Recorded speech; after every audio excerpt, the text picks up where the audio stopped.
Hello, hello, hello, and welcome to another episode of the ndkartshop project.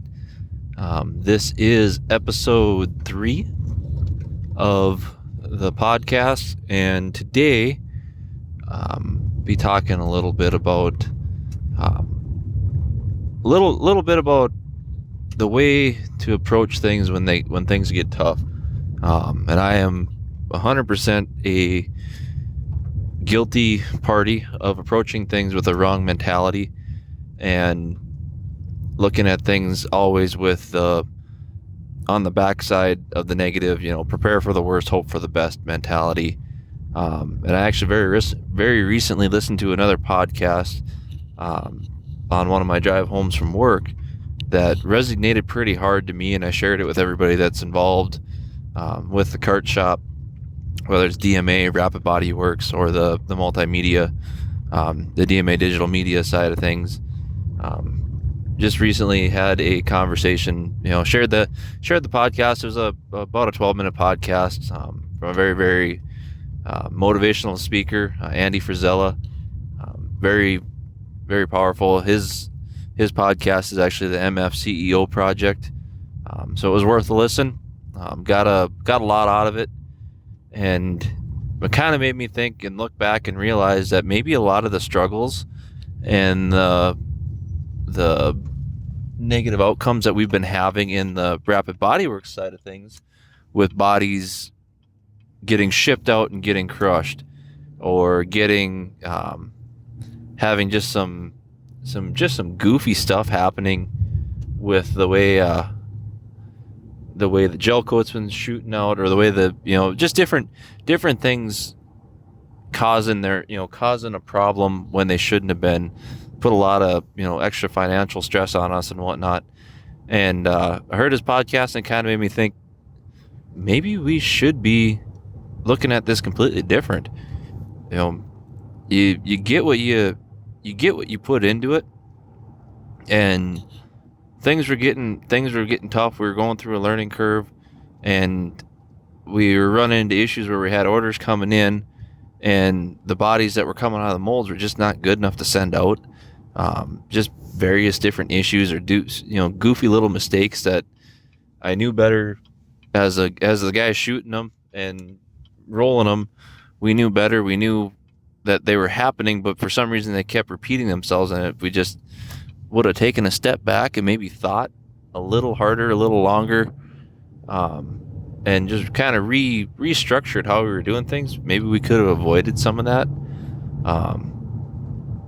So the whole idea of you get what you put into it, I have to say, is probably one of the hardest ideas to wrap your head around, with the simple fact of, all right, we're putting in all this blood, sweat, and tears, all this work. We're trying our hardest to get these bodies to turn out. We're trying to do everything that we can to make everything turn out.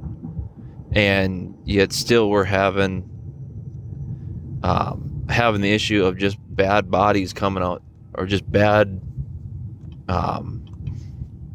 luck with shipping, where we've had stuff that'll go out and it'll make it to the main shipping hub, and then that's as far as it'll make it.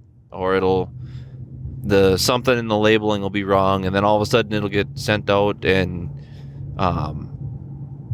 it'll get so far, maybe when you're seeing that, it's like that's all out of your control. But maybe at the same time, maybe it's kind of in your control still too, because you're the one that's portraying, oh God, we're shipping it out again with this company, or we're shipping here and it's going to end up costing us less, but it's never going to make it, or always having the negative, or hope that the customer hope they like it. And I've actually tried to start remembering in my own mind that this idea of hoping that it'll work, hoping that this, or wishing that, to just stop and approach it as, this is what's going to happen. We're building these bodies, and these bodies are going to come out. And I have to say that since I started applying that method, or that mentality, I mean, granted, there's still some variables that a guy just you can't will into working.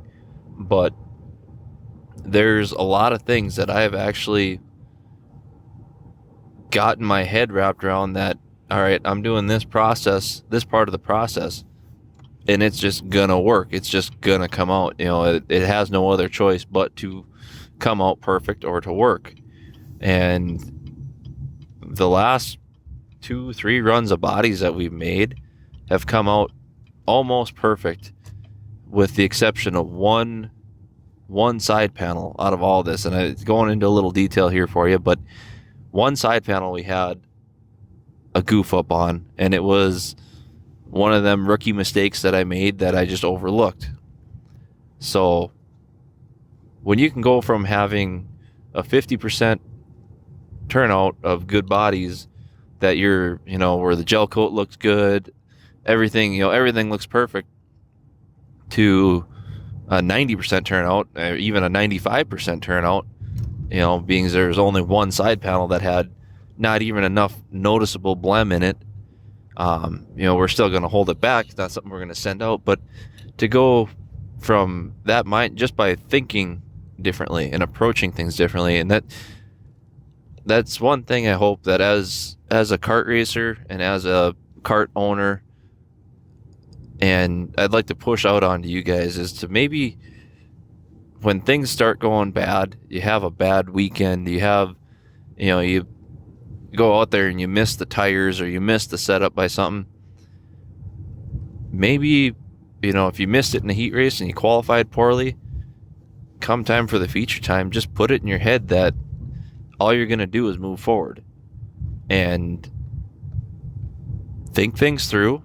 Don't throw the kitchen sink at everything or at the kart, and think it through and just, all right, this is what's going to happen. This is the set of tires that's going to make this happen.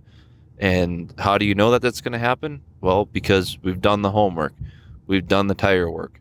We've set this kart up 100 different times, and we know that this is what this kart likes. We know that this type of track likes this type of tire, and that combination with my driving ability is going to make this kart go forward. Because once you've qualified, and if you qualify poorly and you at least make the show, the only direction you can go is forward. And the guy almost feels really bad for the guy who qualifies pole, because all he can do is go backwards. And when you're marching through the field and everybody's discounting you and saying, oh yeah, he's starting dead last, out of 20 carts or out of 15 carts, there's no way that he's going to make it from the back to the front. And all of a sudden you're knocking on the top 5 with enough laps to go where you could physically make a swing at it. People are going to start changing their tune, and it's all because you have the confidence and the trust in yourself to make it work. And that's where I think a lot of racers get themselves. They have a bad heat race or a bad qualifying session, and all of a sudden the whole world is coming to an end. Everything that they've worked so hard for leading up, all the homework that they did, all the tire work, that just goes out the window.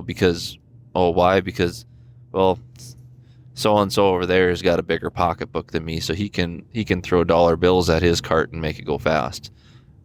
I only have this one set of tires to work with. There's nothing I can do. No, there's always something you can do.